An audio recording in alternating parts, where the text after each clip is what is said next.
Aaron Judge is a better version of Brock Lesnar. What is something you love as much as the Charmin Bears love wiping?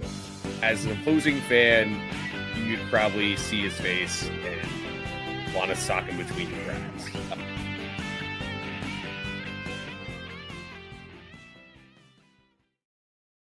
Hello, everyone, and welcome to Losses Above Replacement, the best baseball podcast to grace your ears. I'm today's host, Alex Clark, joined by Ryan Splash Potts at his job, because we are here to talk about a very big event that just happened here. We said that we were probably going to do an emergency pod if this happened, and it has come true. Tarik Skubal has been traded to the Los Angeles Dodgers. So first things first here, because this is an emergency pod, does not mean that we can stop with our nice thing. Splash, how are you doing? You're currently at work. Yeah, so if I get fired, Tarik Skubal, you are to blame. I want a piece of your next contract, buddy. Otherwise, I'm trying my best here. We'll say that. I absolutely believe in you on that. If you could get even like 0.1% of his contract, I think you would be happy. You'd have way more money than you need. But regardless, yeah, I'm doing, I think, kind of the same. Honestly, like this is, I want to say I'm shaken up, but I'm more so shaken up not by the trade itself, but by all the trades that have happened today. Like, normally we're so used to August, to the final day being the massive trade day, but today we have had multiple big names moved.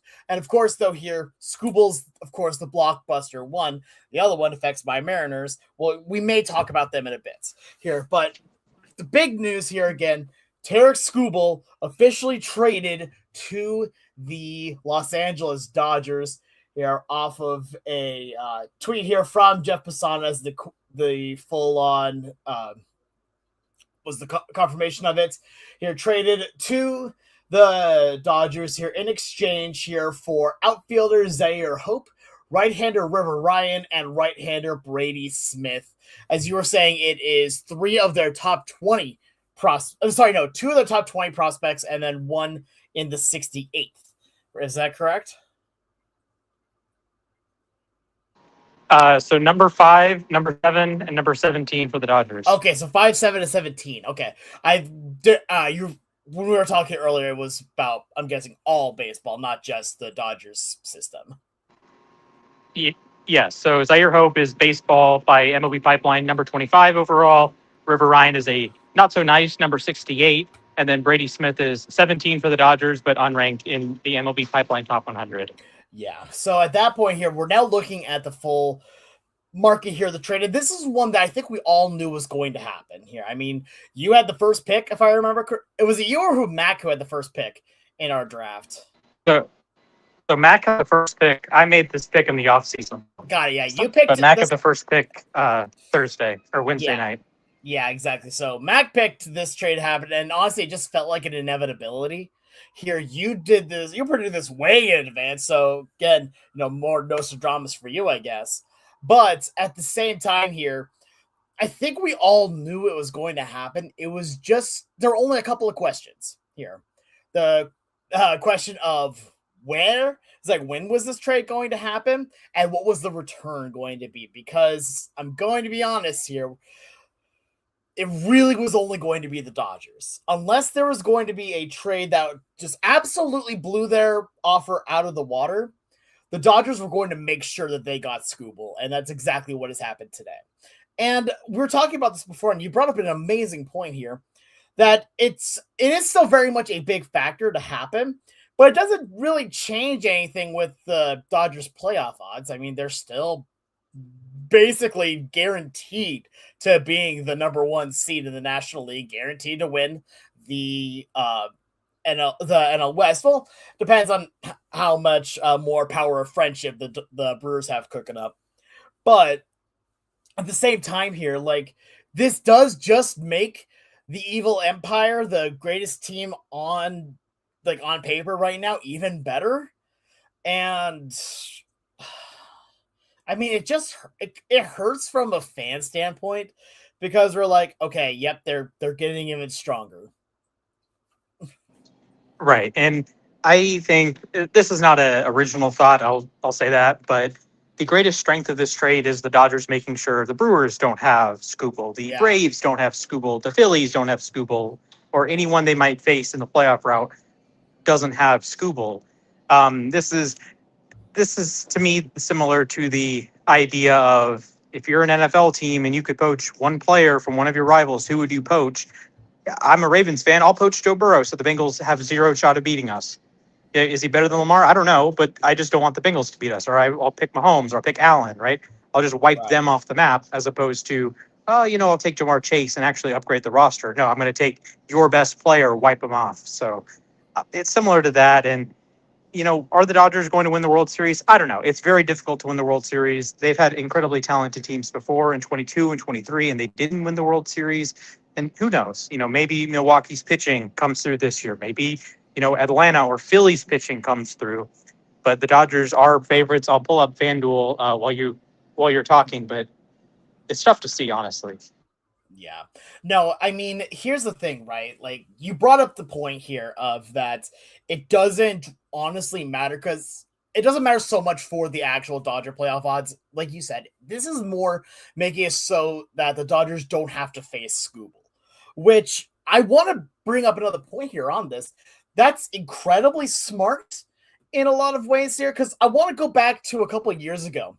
Right, you had the playoff series between the Tigers and the Astros, back when the Astros were still a huge threat here, and Skubal completely neutralized them. I want to say that game might have been one of the microcosms that has led to this trade because the Dodgers saw that and said, yeah, we're not letting that happen while it's on our watch. And I don't think of all the major pitchers in Major League Baseball right now, not many of them are on the block. And obviously Skubal is one of the best. He's the two-time reigning American League Cy Young Award winner. He hasn't been pitched at exactly that level this year, but he's also been injured. But even then, he still's already amassed a 3.0 baseball reference WAR with a 2.79 ERA. Like, the dude is still great. Like, there's a very real shot that now he also competes for the NL Cy Young here. But I look at this here, and the only thing that I can think of here is the rich get richer. Because that's what's happening here. This is not a move that the Dodgers did to help them win. This was a move that the Dodgers did to help them not lose. And it sounds like it's the same thing. It's not. These are incredibly different things here. When you are playing to win here, that's because you've done everything. You've done everything you can. When you're playing not to lose, you are taking every precaution that you possibly can. And that's right now what the Dodgers are doing because they know they're already playing to win. They know that they already have everything that they need to win. This is making sure that nobody else has it as well. Right. So for FanDuel purposes, the Dodgers are now plus 155 to win the World Series. For some context, the Angels tomorrow are plus 198 to win one individual baseball game. That's how much of a discrepancy that is. That's how far ahead they are of the Yankees, the Brewers, the Braves, Phillies, the whole cast of characters behind. And like, you're getting to a point of, to bet the field, it's about minus 180 odds to take anyone other than the Dodgers. And that is getting awfully, awfully close to just a square pick 'em. And it's August. It's August 1st. We don't know what injuries are going to happen, whether it's the Dodgers or other teams. The Dodgers are a notoriously, we'll call it frail pitching staff. And I mean, Skubal's no different in this time this season. Yeah. So why not have not one rotation full of guys, but three rotations full of guys? Two of them might be on the IL at any given point, but you have Yamamoto, you have Ohtani, you have Glaz now, you have Skubal now. You have a lot of depth. Yeah, Snell, of course. And Dave Roberts is going to have his pick of the ball when it comes to getting outs in the playoffs. So actually, I'm glad you brought up Dave Roberts here because this is something that I've talked a lot about. That I've talked about a lot on podcasts here, and that is that I've never been the biggest fan of Dave Roberts as a manager because I've seen the amount of talent that he has had over the last decade plus, and the fact of the few World Series that he does have, and still having like less than a 50% success rate in the World Series. It makes me think that he's not as good as he is. If you try to put him, like, let's say on the White Sox, right, to manage the White Sox, I don't think he would have anywhere close to the amount of success. And I understand, you're comparing, the talent levels of both teams. I get that. But a good manager elevates the team. Dave Roberts just has to be there, it feels like. Because right now, this is the kind of team that you put together in MLB Power Pros or in MLB The Show when you are just assembling a super team. This is another one of those times where you turn accept trade on here just so you can get everyone that you possibly want. Because right now, you now have a rotation that includes how many Cy Youngs?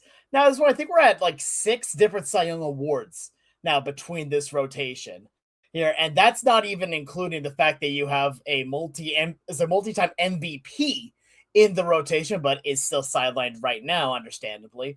Like, it's the embarrassment of riches. That's what is the embarrassment of riches, and I'm gonna say the number one loser of this trade is the Brewers, because the Brewers are the team that is heavily competing.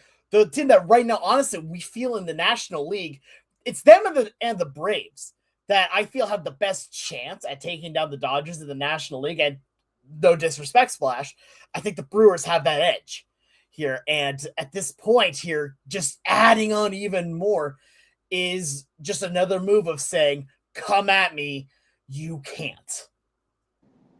Yeah, and your Braves versus Brewers point right now, we're going to get that. That would be the favored NLDS matchup across from whoever the Dodgers face. So we'll see what happens in October if both teams get to that point. But yeah, the Dodgers now have 4 total Cy Youngs. Blake Snell has 2, and Skubal has the last 2. But the rest of the pitching staff is very talented. Yamamoto has a World Series MVP. Like you said, Ohtani is a 4-time regular MVP. Like, the only guy with more is Barry freaking Bonds, and he won 3 of those as a part-time pitcher at least. And like, Glasnow has Cy Young talent, and it's just a really loaded team. But like you said, it's really cruddy for the Brewers. And I was holding out some sort of hope, not Zaire hope, but I was holding out some hope that maybe the Brewers would say, all right, we're going to go all in. We're going to go try to win the World Series. The Brewers have never won the World Series. But 18 years ago, they did make a trade for CC Sabathia. And CC Sabathia put that franchise on his back, and in half a season, not only finished 4th in Cy Young voting in the National League, but made the Milwaukee Brewers wall of fame in half a season, because he put them in the playoffs for the first time in 26 years. And I know we have the expanded playoffs, so making the playoffs is less of an accomplishment as it was in 2008. But like, that's a franchise-altering move. That was saying, we belong here. We're going to try to make the World Series. And this year, the Brewers are the one team that I think has the prospect capital akin to the Dodgers. Now, they do have the number 1 prospect in baseball in Jesus Mate, who, by the way, had 5 for 5 game the other night, or 5 for 7 game the other night. He's a stud. But This is a unfortunate day for the Brewers, unfortunate day for the Braves. If you're the Phillies, if you're whatever that 4-5 matchup is, let's say it's, for the sake of argument, it's Phillies versus Padres. Yeah, you got to go game 1 probably against Tarik Skubal or Yoshinobu Yamamoto after you burned all your pitching staff trying to beat the other one. Like, you're Philly, you burned Sanchez, you burned Wheeler in the wild card round. All right, congratulations. You get some combination of Shohei Ohtani, Yoshinobu Yamamoto, Tyler Glasnow, Blake Snell, and Tarik Skubal shoved right down your throat before Sanchez and Wheeler can pitch again. I like how you just brought that point up here, because what you just mentioned there, all 5 of that starting rotation, every member of that would be an ace on a lot of different teams. Like, and I don't think that's even remotely debatable here. Like, you did, even at that point, not even bringing up here some of the other names here. And the fact of the matter is that they have all this talent. They have all of this here, and yes, they're the obvious favorites to not just make the World Series, but to win it. We've also seen that baseball's a weird sport and weird things can happen. But my word, we talk about this ad nauseum that the Dodgers just keep getting better, keep getting stronger and stronger and stronger, and what this could also potentially mean for a lockout coming in 2027. We're not here to talk fully about that part of it here because there's a lot that could go into it, but that's not a right now here. Yeah, 155 odds, for those of you that can't see this point here, 155 odds is the equivalent of a 39% chance to win the World Series. To put that into some kind of perspective here, let's just round that up to 40 here. If you had the chance to pick between the Dodgers and everyone else in Major League Baseball, that's 29 other teams here. 4 out of the 10, according to these odds here, you would lose the bet. Here, you would not. The fact that in this simulation where you are granted every team except the Dodgers, and then the Dodgers are still winning it all, that's, man. I want to feel like this is a move that is, obviously it would happen, but you brought up that this is a bad day now for the Brewers, bad day for the Marvs, all that. This is a bad day for baseball because legitimately you took the team, any team in baseball, any contending team could have used Skubal in a huge way to try to not just make the World Series, but to win it here. But now Skubal's on the team that was already projected to win. And again, I say they're the best team on paper because they are. They are the best team on paper. We do not have another team that matches up directly to them, just name talent alone. The Brewers are really good. I still don't put them up against the Dodgers right now. Like, again, I take the rotation of the Dodgers. I take the infield of the Dodgers. I take the outfield. Well, maybe not the outfield. The outfield is probably one where maybe I give the Brewers some hope. But every other area, it's Dodgers. That's just all it is. Yeah, and you have Edwin Diaz closing the door. You have a reinvigorated Tanner Scott closing the door. So I'll circle back to your Dave Roberts point. We can definitely quibble with his ability as a manager, but sometimes being the manager of like a star-studded team, that can get the best of you. Look no further than Mark DeRosa, who did not lead the WBC team to glory. It was close, but he didn't. Or in 2023, the U.S. did not win the WBC. There's been a different sport, but like the U.S. men's basketball team doesn't always win the gold medal. The number one team in the FIFA rankings doesn't always win the World Cup. Heck, the last 2006 winners, 2010 winners, 2014 winners crashed out of the group stage at the next World Cup. So I agree that his maybe in-game management isn't as sharp as say Craig Counsell or when Skip Schumacher was in Miami. But I think there is some element of having this star-laden roster and continuing to get the best out of them and continuing to challenge them. Because, if you're Shohei Ohtani, what is stopping you from saying, all right, I'm the greatest player of all time. I can coast for a little bit. Now, Shohei is incredibly, his own motivation, of course. I'm not questioning that. But Dave Roberts not only gets that out of him, out of Shohei, out of Betts, out of Freeman, out of every star player, he gets it out of the 13th guy in the bullpen, the 8th guy in the bullpen, the guy who's going to come up for 3 innings and get sacrificed to the Wolves the next day, get DFA'd, the Carlos Carrasco role for us Braves fans. That's what his strength is. So yeah, is he a top 5 or 10 manager? I don't know. Is he a Hall of Famer? Probably, and that's like a Joe Torre sort of deal. Joe Torre had his moments as a manager with other clubs, but with the Yankees, he had a talent advantage and he took advantage of it. And even with the odds, that's plus 155. It's not minus 155. It's not, it's not a guarantee they win. But if they do win, I think you have to give Robert some credit at least. Yeah, no, absolutely. You still give him some credit. But at the same point, I also don't give him full credit either, I think that there's a lot of managers that could take this team and win a World Series here, right?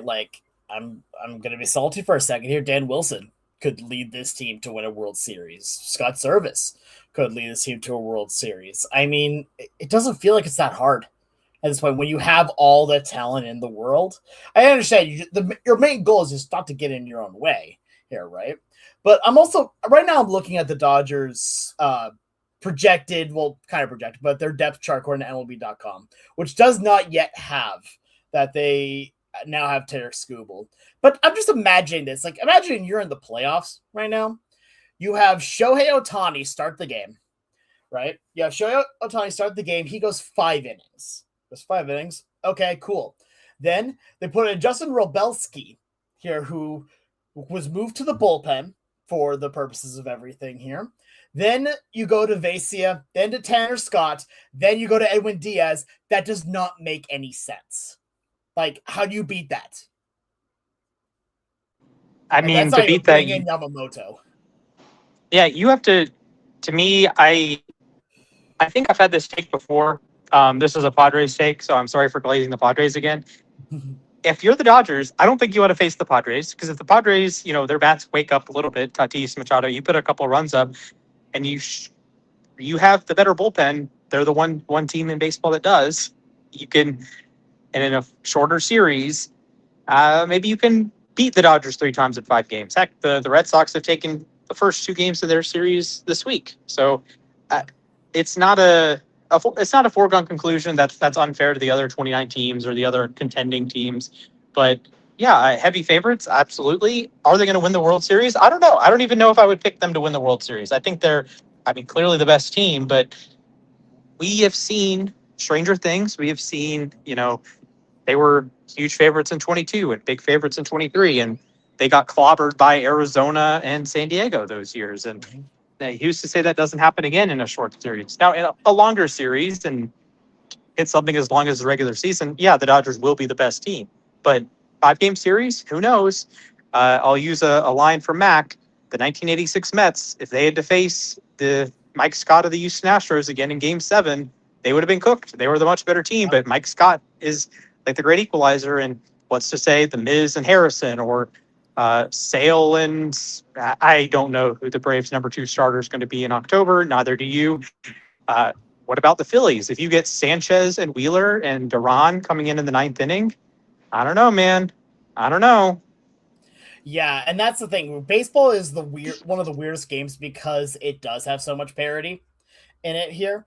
But Callie Dude 213 is in the chat saying, but the starters have been injured. We've seen the Dodgers go cold a lot, and $40 beers incoming, which I will very much agree with the last points.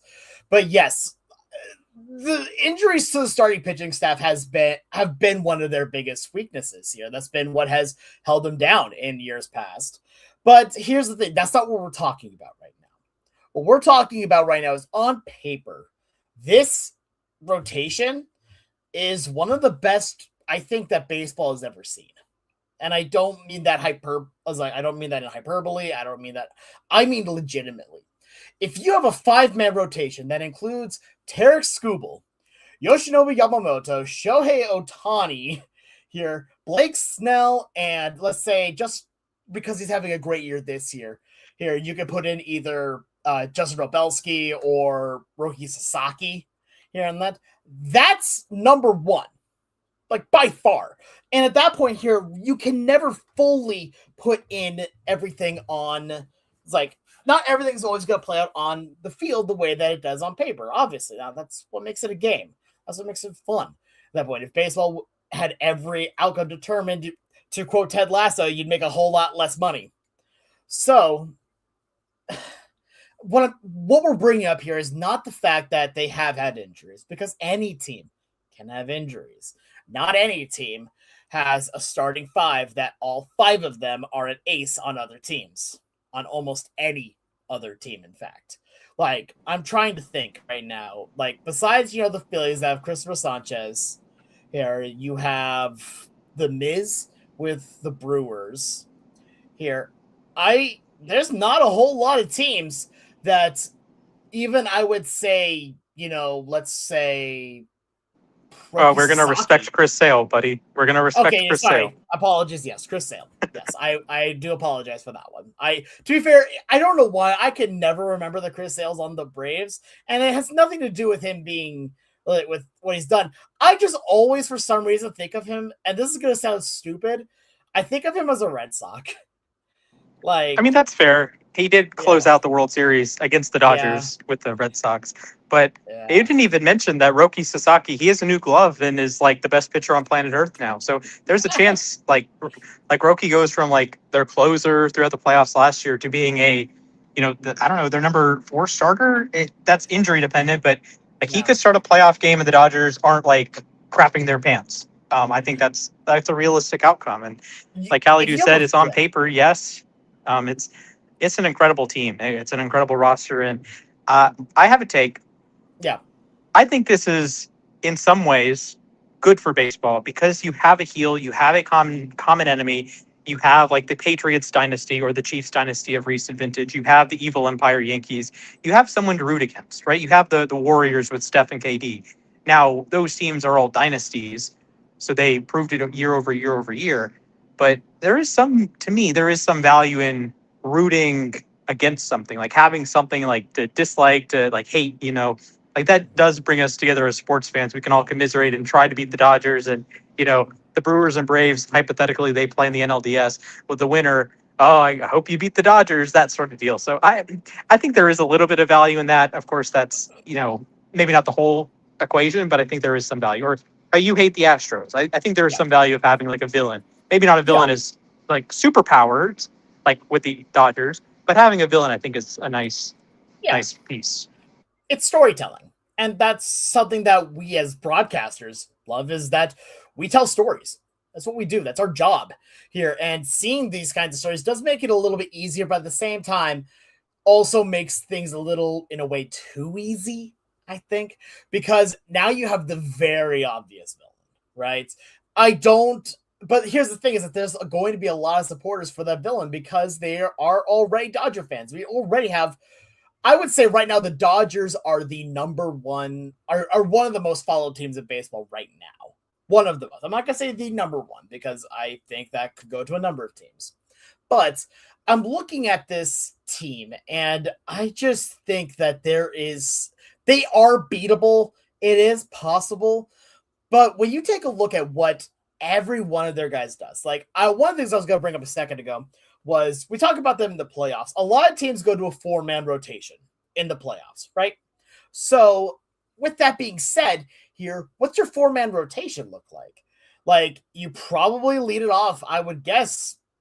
Yeah, that's the thing here. Callie Dude's saying that Skubal in game 2 and Yamamoto in game 1. I mean, Skubal's had a lot of experience in the DS games here. I know this as a Mariner fan.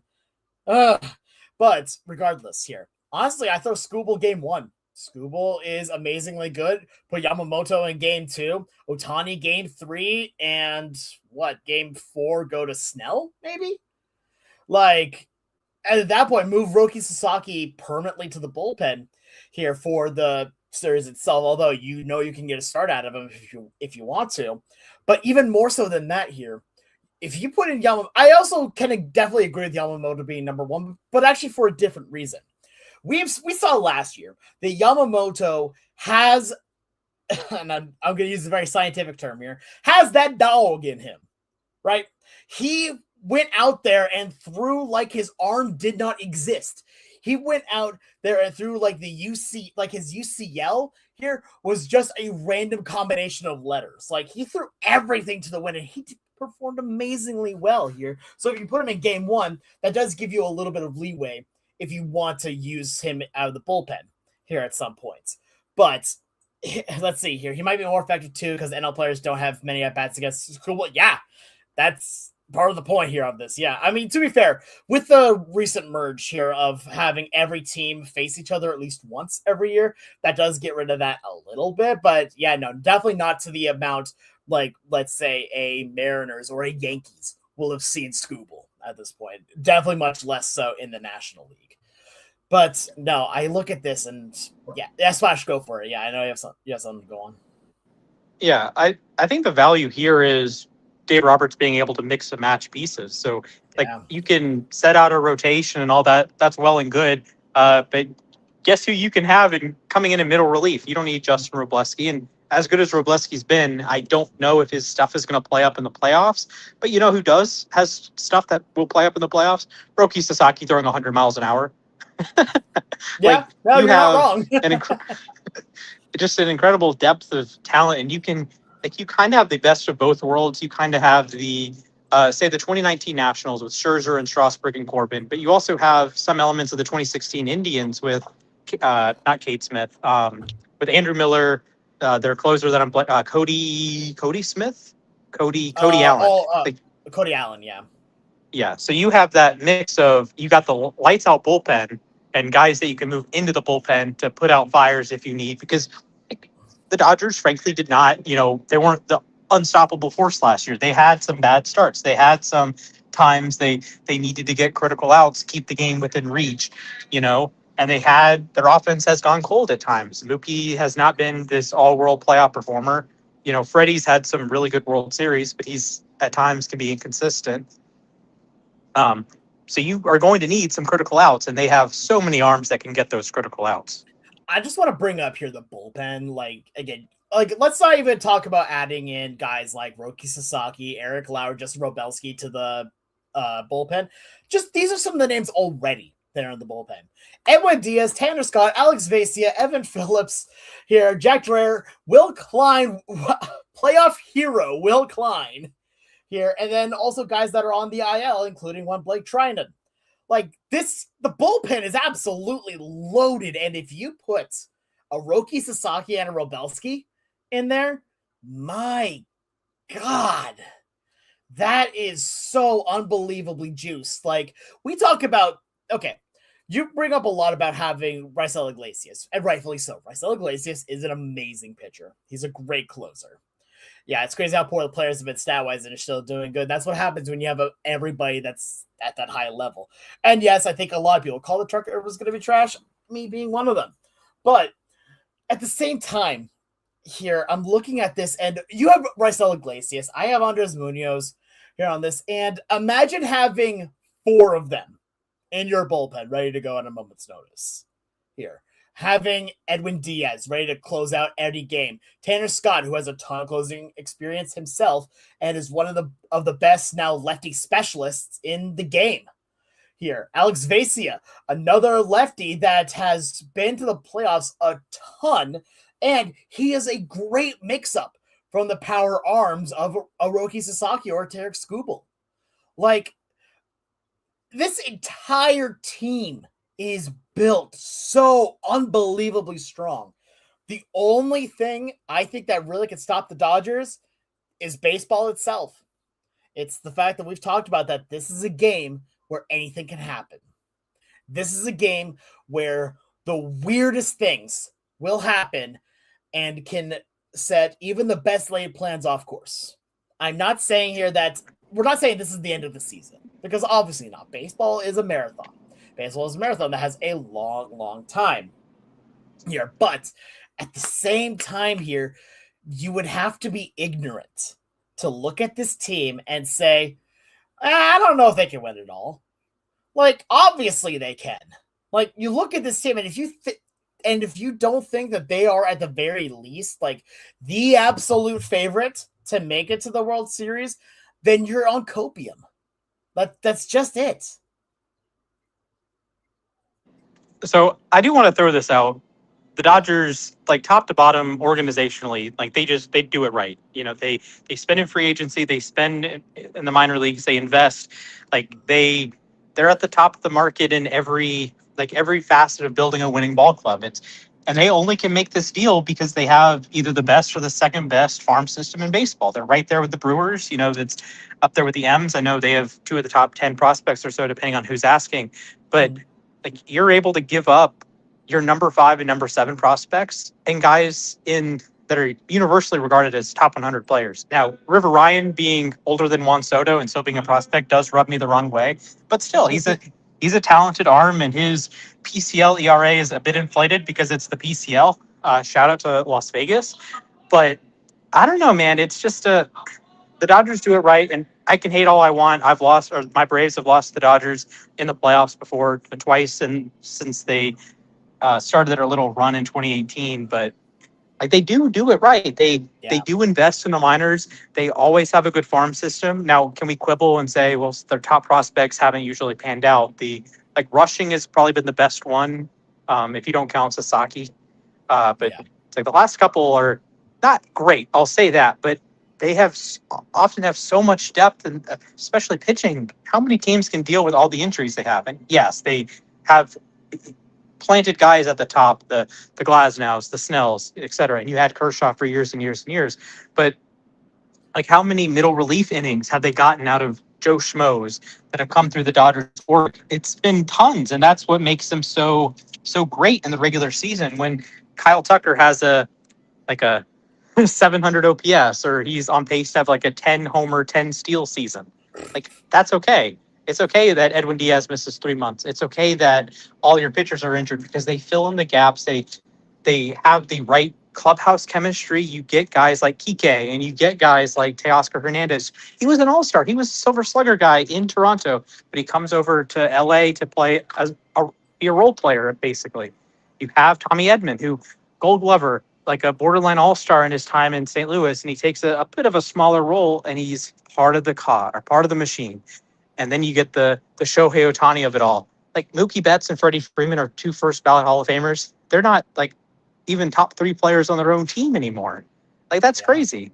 That's insane to think about. Yeah, absolutely. One of the things I kind of want to circle back on here that you said here, I actually just lost what it was. Oh, yeah, no, you're talking about, like, some of the heroes that work here. Again, my boy Will Klein, former Mariner guy, like, he came out of the bullpen in a huge game last year and just gave 3 solid innings, like, out of nowhere. Like, all right, cool. Go off, King. But yeah, have a good night, Callie, dude. Thanks for stopping by. Appreciate you. But man, I'm looking at this here, and that's okay. No, I remember what I was gonna say now. Here, I do kind of struggle to call them the actual evil empire now, because legitimately I don't believe that anymore, because of what you just said. They did it all the right way. They have done this without breaking a single rule. They have found loopholes, yes, here, like with the deferred contracts, but that's not stopping other teams from doing it. It's one of the reasons why I still have resentment towards the Astros. It's because they did cheat. They did go outside of the rules here, knowing what the rules were. And that's, you can call me salty all you want. You can call me that. You can call me whatever. The Astros cheated. They went into the rule book, saw that this was a rule that thing you cannot do, and then did it anyway. The Dodgers have looked through the rule book and have said, as I found, that what they are doing is clean. What they are doing, by every sense of it, is they have an owner that is willing to put out money, well, an ownership, I should say, that is willing to put out the money to get all of these players, get all these amazing players, and is also able to hire coaching staffs and training staffs to work with your organization and to keep on building up these prospects here. They're doing it all in ways that are physically possible for anyone to do. That's the issue here, is that I can't, in all good conscience, hate the Dodgers because they haven't done anything wrong. They haven't done anything that makes me say that, okay, they're the villains. A villain most of the time here cheats. That's one of the things that they do. Villains take shortcuts. Here, villains find ways to hurt others by evading rules. Here, there's a reason why in almost any kind of show you watch here, the villain is usually also a criminal, because that's the easiest way to put them together here. The Dodgers are not that. They are winning here with every correct path. Here, they're taking every correct path. So at this point here, we can get mad at them for, being this good here and for having an ownership that's doing it, but that's because we want that too. We all want an ownership that is willing to spend on building the organization from the ground up. Here, making sure that you have the right trainers, the right staff to build up your younger guys, as well as having an ownership that's willing to pay for guys like Shohei Ohtani and guys like Skubal and guys like Blake Snell and guys like Freddie Freeman. Do I need to go on? Like, especially showing right now on screen here, the top 100 prospects that the Dodgers have just on their own here. And yes, now you can get rid of Zaire Hope and River Ryan here from this, but that still leaves you with a number of top 100 prospects. In fact, let's count them. Let's just have a little bit of fun here. DePaula, Sorota, Quintero, Morales, Zazareta, Davalon, and Tibbs III. That is 7 prospects that you now have still in the top 100, the pipeline top 100 of all Major League Baseball. That's not just the Dodgers. That's the top 100 of all of baseball. And that's what you get when you have a staff that does its job. It's just an incredible riches of talent, and it's not even strictly the Dodgers themselves. It's the AAA affiliate, the AA affiliate, the single A, the high A affiliate, rookie ball, low A. Like the Dodgers, yeah, you made a good point that it's hard to hate the Dodgers. Of course, you haven't played the Dodgers in a playoff series, so I will say that. Well, that would be good for your organization. I'll say that. But yes, it would. Yeah, I might need to veto that. I don't want the Dodgers in the World Series, but that's neither here nor there. But yeah, it's how you run an organization. And even like the evil empire Yankees, it's a lot of their success was outside of Jeter. Now they did have like Jeter, Bernie, the core four that they developed, but they were also adding pieces. They added Roger Clemens in 1999. They added Mike Mussina, who of course didn't win a World Series with them, but he was still a critical piece for the Orioles. You bring him over, you're the Yankees, you're the big bad Yankees. They, in 2009, signed Mark Teixeira. They traded for Alex Rodriguez, and he had some of his best seasons with New York. And even since 2009, they've continued to bolster it. You added Tanaka from Japan. You added Hideki Matsui in the mid-2000s. You're adding players to the top of the market over and over, and now Yankees fans are mad when they don't sign Bryce Harper, they don't sign Trey Turner, they don't sign pick your favorite shortstop, and they throw out Anthony Volpe and Jose Caballero every game.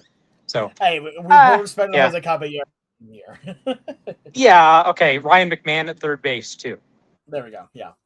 I think we talked about that on podcast very, very recently. But yeah, this is an exceptional team and an exceptional organization, and it's going to be a lot of fun rooting against them in the playoffs. Oh yeah, no, they're very easy to root against. I don't hate them though, and that's the thing, right? Like for me, hate is a very strong word, right? Like, I only hate things that have truly hurt me. And believe it or not, the Blue Jays are not on that list. The Blue Jays beat the Mariners clean. I don't have resentment towards them. You know who I do have resentment towards? The Astros, because of what they've done. But that is not what we're talking about right now. What we're talking about right now is Tarik Skubal now being a Dodger. And the rest of the baseball world is mourning, because this hurts. Yeah. Do we want to hold off other trade conversations for the podcast, or do we want to talk about the other Luis Castillo trade? Lane Thomas got dealt today.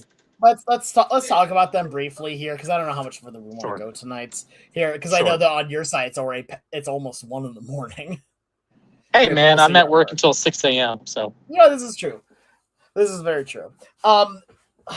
Let's talk about it a little bit. Let's just touch on them. But yeah, no, I'm saving my main bit of the Castillo one for the podcast. Sure, I'll give my thoughts. Please do. I think it's a win-win. We've had this conversation. I've had it about 1 billion times with Mr. Tennis Racket himself, Jarren Duran, and the Boston Red Sox. Sometimes you have a team that has a particular aspect that's really loaded, right? The Red Sox outfield, the Astros infield, in this case, the Seattle starting pitching unit. And they go out and trade a starter who, we've had this conversation before, Luis Castillo's stuff to me is not going to play up in a a reliever setting. I know he's had success at times with the whole piggyback thing that you guys have tried, but Castillo is not like a stuff merchant. He's like a control merchant. I think it's sort of akin to, I'll use the 90s Braves as an example. The guy out of that group who was a successful starter and reliever wasn't Maddox, it wasn't Glavine, it was John Smoltz, because John Smoltz had gnarly stuff and threw really hard. Luis Castillo is not that kind of pitcher anymore. At one point, yeah, you could argue he would be a great reliever. If he was in his Reds days, yeah, bring him in the ninth inning to close it out, Chris Sale style, or like a David Price in 2008 or Adam Wainwright in 2006. Sorry, Mac. Like that's a great option, but now I don't think that's a great option. But Chicago needs starting pitching, and their bullpen has been okay, and I think they are. It looks like they're going to make the playoffs. Believe it or not, the White Sox, 2 years after being the worst team in the history of organized baseball, they're going to make the playoffs, it looks like. And I think Luis Castillo will give them some critical innings down the stretch. Is he in their playoff rotation? I don't know. I don't think he's certainly not their ace. He could be their 3. I can't pull up their baseball reference page or their depth chart at the moment, so I can't. I don't want to sell a guy short, but Davis Martin's had a good season. Would have been an all-star if he didn't tank his stats right before the all-star break. And now the Mariners get I'd say like a 7th inning arm. You don't think you want Dominguez pitching the 8th or 9th. You're not going to throw him over Munoz. I think maybe there's a time and a place for him to get the 8th. If you are facing like 1, 2, 3, or you're facing like Rice, Judge, Stanton or something. Okay, bring in Bizzardo. Or maybe you bring in Munoz there and you have Dominguez close out the game after that. But I like the trade for both teams. I think it's like just a reshuffling the deck, and you avoid some of the goofiness that I know publicly the Mariners pitching staff was all on board with the whole piggyback thing. But listen, that has to be awkward to some degree. Luis Castillo is a prideful person. He's made a lot of MLB starts. Everyone in that rotation has made a lot of big league starts to some degree. But he's like literally the Rock, right? Yeah. And that must have been tough to say. Yeah, that must have been tough to say, Luis, you are not good enough to pitch for us every 5th day. That's the first time in at least 10 years he's heard that. That has to be a tough conversation. And like, he was a good sport, a good teammate. He went in and pitched as a piggyback at times, but now he can be a starter again. And do I like Anthony Dominguez as a pitcher? Do I want him throwing critical innings? I don't know, but he's better than some options. So at least that's a start. Yeah, and I'll keep my thoughts fairly brief because I'm going to go more in depth on Wednesday. But the main thing I have for this here is that I agree 100%. This is a win-win for both sides, and I think it's something that Seattle really needed to do. As much as I love La Piedra, because, again, I do. But of the starters that you had right now, he was the one that was causing a lot of the problems. And I don't mean that as a character way or anything like that. Here, it was that you knew that if you needed to move someone to the bullpen, it was not going to be Castillo. You knew that if you had to trade someone, it was going to be hard to trade Castillo with his contract here. Because, again, he was making $22.75 million. But something had to be done. And to be fair, I still don't think the Mariners are done trading starting pitching. I do think they're going to trade Emerson Hancock. That's a story for another day here. But for this trade in particular, right, I'm looking at the White Sox depth chart here, according to MLB.com. And their starting pitchers are as follows. Sean Burke, Anthony Kay, Davis Martin, Eric Fetty, and Noah Schultz. I put him at probably 2nd in there, maybe 3rd. Here, I think there's a 100% chance that if the White Sox do make the playoffs here and they get to a 3rd game, that Luis Castillo would have started one of those 3 games here. So let me break down a couple of the pieces of this, because the Mariners did not just get Sir Anthony Dominguez. They also acquired a couple of other pieces here, one of them being a depth, both of them technically being depth. But as I'm pulling up the exact things here, 1 second. There we go. Yeah, the Mariners also acquiring outfielder Nolan Jones and catching prospect, an amazing name of Boston Smith. Which, by the way, anybody who plays MMOLB knows that is definitely an MMOLB name. But regardless here, Sir Anthony Dominguez is definitely the biggest piece coming to Seattle, but there's one more thing that is not being talked about as much, and I think that this is truly where Seattle is winning in this trade here, and that is in the money. They have already announced here that there will be no money exchanged between these two teams as part of this trade, meaning that the White Sox are absorbing the entirety of Luis Castillo's contract here, which is of that remaining after the $22.75 million. So, also I will say Sir Anthony Dominguez $10 million being owed this year, I believe. But yeah, Sir Anthony Dominguez has done well, and one thing that Seattle has needed here is bullpen help. Because here's the thing, they have a great bullpen when you look at the first four guys. Andres Munoz, Matt Brash, Gabe Spire, Anthony Bizzardo here. And then after that, it gets a little messy. Here, when you've had to rotate guys out like Michael Rucker, Alex Hoppy here, it gets rough. Adding in one more piece really helps at that because it makes you have a lot more of a stronger bullpen. But the other thing you have to kind of put it into case, this is exactly what you said here. The piggyback was a solution. I do not think it was the solution. It was what they did to get by as they were trying to figure out what to do because you had an embarrassment of riches on the starting pitching department. But I bring up that there's probably still more trading to happen because I don't think Seattle wants to wait too much longer on Cade Anderson. Cade, I don't know if you've been paying attention too much to his minor league starts. This dude has been on fire. He has not had a start that has looked bad.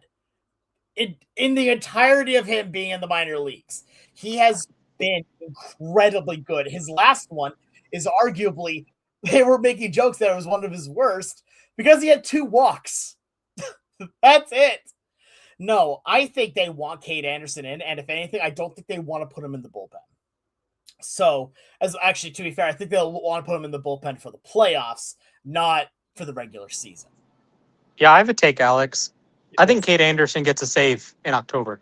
I'm fully okay with that.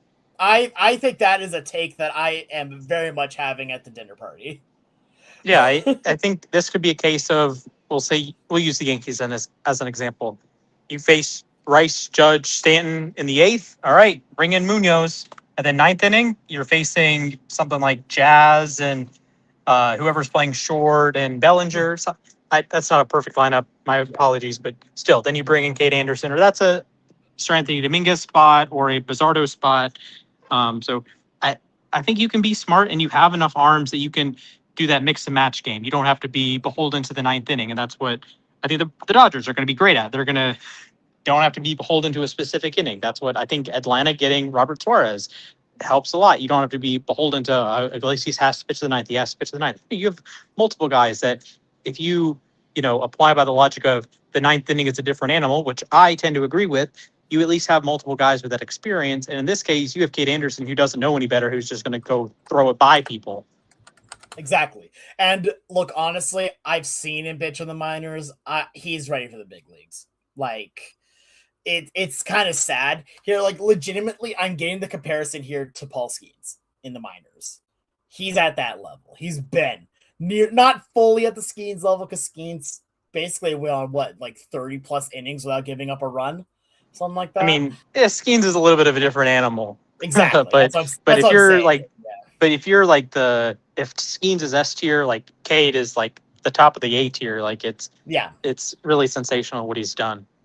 Yeah, absolutely. And so now, like, you take a look at what that means for Seattle going forward here. To me, it does say that you're probably going to trade another starting pitcher, and whether or not that is Emerson Hancock, it should, or George Kirby, it should not. Then let it be so. Let's see. If anything, maybe they don't trade, and then in September call-ups, they bring up Cade Anderson, and then he gets to pitch in September, and then in October as a bullpen piece. Who knows? Let's talk about the last other trade. What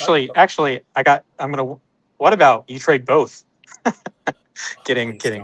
Please, look, I'm pretty sure my entire mental state would break down if that happened. Oops, all traded starters. Yeah, Kirby's gone. Castillo's gone. Trade Gilbert while you're at it. Trade Boo while you're at it. I'm curious what that team would look like if you just traded all of your starters. What the trade, what would happen is Seattle would have the number one farm team because we'd be selling everybody, and we would have every pick.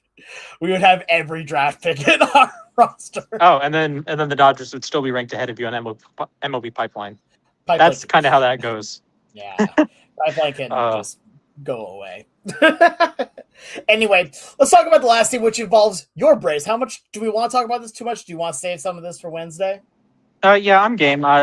Sort of gut reaction takes for it. Yeah, gut reaction here. So the Braves sent off a trade here that acquired them Lane Thomas. Oh, no, sorry, Lane Thomas, I guess. I was looking at Yasmani Tomas earlier. Don't know where that came from. And Bailey Falter in exchange for Carter Holton and Lucas Braun. All right, you're the Braves guy. Please give me your gut reaction to this. It's nice to get a righty hitting outfielder. You have Yastrzemski, left-handed hitter. You have Dom Smith as a lefty DH. It's nice to have a counter punch, and a guy that like Mauricio Dubon is a righty, but he's in the lineup every day. He's your guy that can play all around the diamond. If Ozzie needs a day off, he can play second. He can play short. He can play third. If Riley needs a day off, he can play all three outfield spots. Of course, you have Harrison center, which you're not going to touch that, but I like it from that perspective. Bailey Falter, congratulations. You are now Carlos Carrasco. I don't think he's going to feature like the Braves. Their A bullpen is really quite excellent. Even their B bullpen, they've gotten stellar performances out of Eliezer Hernandez, who has turned into an absolute gangster a couple times recently. Right. So Bailey Falter is just going to gobble up some innings. They had the 3-inning save last night. That sort of deal. So that's what he's coming for. Lucas Braun, sorry to see you go.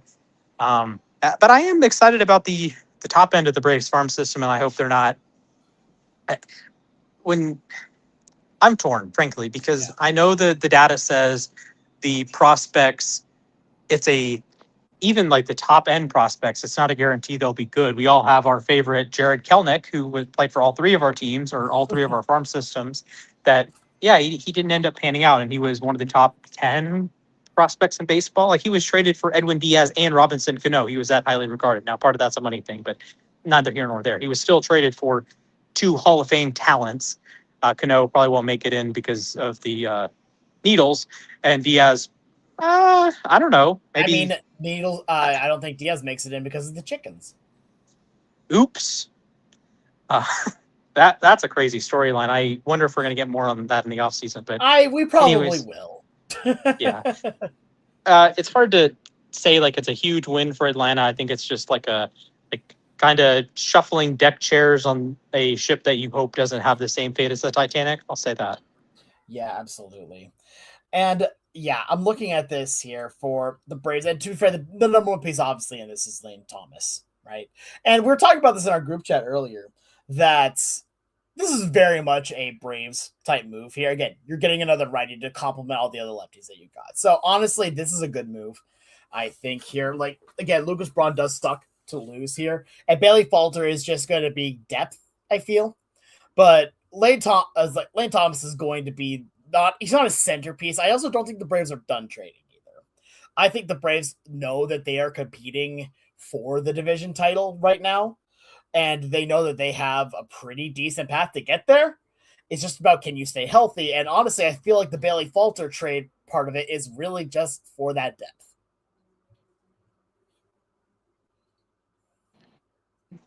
Yeah, absolutely. That's just guys who, frankly, the Braves, outside of this last week or so, they've been really crappy at getting through 6 innings. Brave starters, besides Chris Sale, he's the GOAT. But other pitchers, they're struggling to get through 6 innings. So when you're having guys, Grant Holmes and Reynaldo Lopez, who's now in the IL, Martin Perez, who was awesome today, by the way. When they're going 4 innings and change or 3 innings and change, or you have J.R. Ritchie comes up and he gets bombed or whatever, you need guys that have some length out of the bullpen, and Falter can give you that. Is it going to be good length? I don't think so. It's sort of like the Dean Kramer school. So shout out to now twin Dean Kramer. We did have a Brewers Guardians swap, so We got the spy versus spy meme. That I was was about to say unbelievable. spy v spy. Yeah. That was great content, by the way. I forget who Great was it. Foolish Bailey that posted that. But I think it unbelievable. was. Yeah. So great stuff there. But Lucas Braun's now the number 11 prospect in Kansas City's system. Not a great system by any means, but not a nothing prospect. I would say he should factor into the rotation. Maybe in 2028. Well, maybe later this season. His ETA on MLB Pipeline is 2026. Gotcha. Well, that a little earlier than expected, I guess. But yeah, I feel like when it comes to the Braves here, like there's more to do because you definitely still have some holes that need to be filled here, especially since apparently the Braves were linked to Skubal for a little bit here. But obviously, look at the title of this podcast. So, is there anything else that we want to discuss when it comes to all of these trades here? Because otherwise, I think we could call this emergency podcast a success. Sure.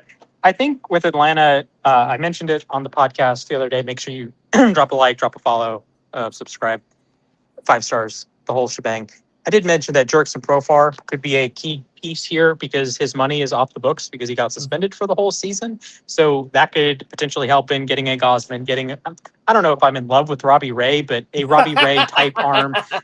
Sorry, Robbie Ray. I mean, he did shove it down our throats in the game that got resumed, but still, that can be a key piece that saves, like, if you're, say, between like the number 8 prospect and the number 12 prospect, well, paying Gausman's salary down to 0 or having the Blue Jays not have to pay any more of his salary, okay, that will knock down the prospect caliber. So instead of giving up a Hartman or Caminiti to get one of they're not going to give them up because you're not getting Skubal at this point. But instead of giving up one of your high-end guys, like Atlanta has some really talented prospects for the first time in years.